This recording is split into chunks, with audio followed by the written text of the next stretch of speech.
కాని మాటలు మాట్లాడి కయ్యాలు మోపు చేసుకునుట్లా కాంట్రవర్సీలకు కాటన్ పడదలు లేపుట్లా కమలం పార్టీ లీడర్లు నేనంటే నేను పోటీ పడతట్టే ఉంటారు. ఆ లిస్టులో లేటెస్ట్గా పేరెక్కించుకున్నాడు కర్ణాటక ఎమ్మెల్యే గాలి జనార్దన్ రెడ్డి. సార్ ఏమంటుండో మీరేనురి. ಸಂಬಂಧ ಇಲ್ಲ ಅಂದರೂ ಕೂಡ ಬಸವನಗೌಡ ಪಾಟೀಲ್ ಯತ್ನಾಳ್ ಭಾಳ ಒಂದು ದೊಡ್ಡ ಮಾತು ನಿನ್ನೆ ಹೇಳಿದ್ದಾರೆ.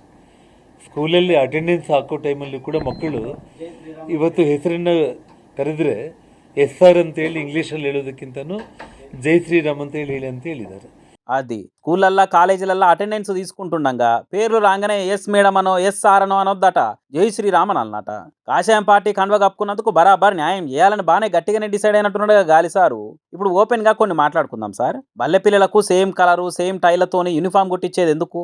కులము మతము ఎక్కువ తక్కువ ఉన్నోళ్ళు లేనోళ్ళు అన్న తేడా లేకుండా అందరు సమానమే అని చూపించేందుకే కదా. మరి చదువు నేర్చుకునే బల్లె కూడా ఇట్లా జై శ్రీరామనాలని రుద్దులు ఎందుకు? మీ పార్టీ పెబ్బ మోడీసారే మూడోసారి పీఎం చేస్తున్నా కానీ ఏనాడు ఇసొంటి ఆలోచన చేయలే. మీ పూ పార్టీ సర్కార్ నడుపుతున్న యూపీ సీఎం యోగి సార్ కూడా ఇసొంటి కామెంట్లు చేయలే. మరి వాళ్ళకేలేంది మీకెందుకు సార్ ఇసొంటి కొత్త కొత్త ఐడియాలు ఎందుకు పుట్టుకొస్తున్నాయి అసలు అని అనుకుంటే గట్టిగానే అరుచుకుంటారు సార్. గాలి మాటలు అదే గాలి సార్ మాటలైన జనాలు ఏ దేవుని పేరు తలుచుకోవాలి, ఏ మతం పాటించాలి, అసలు దేవుడు ఉన్నాడా లేడా అనేది పిల్లలు పెద్దగైనాక వాళ్ళ తెలివితోటి వాళ్ళు పాటించుకుంటారు. అడమిట్లా మీరెందుకు ఏం తెలియని చిన్నప్పటి సందే మతం మొలకలు నాటుతారు అలా మైండ్లా అని అనుకుంటే ఇంకొందరు ఇచ్చి పడేస్తున్నారు. కానీ ఇన్ని దినాలు రాజకీయాల్లో పార్టీలల్లో ఓట్ల కాడనే దేవుని పేరు చెప్పి ఆగం చేస్తున్నానంటే రాను రాను పసిపిల్లల బల్లల్లా అలా చదువులల్లో కూడా మతం దేవుడు అనుకుంటా గుంజబట్టిరా అని అనుకుంటా గరమైతురు. మతం పేరుతో పాలిటిక్స్ చేసాడు మొత్తానికే నచ్చని పబ్లిక్.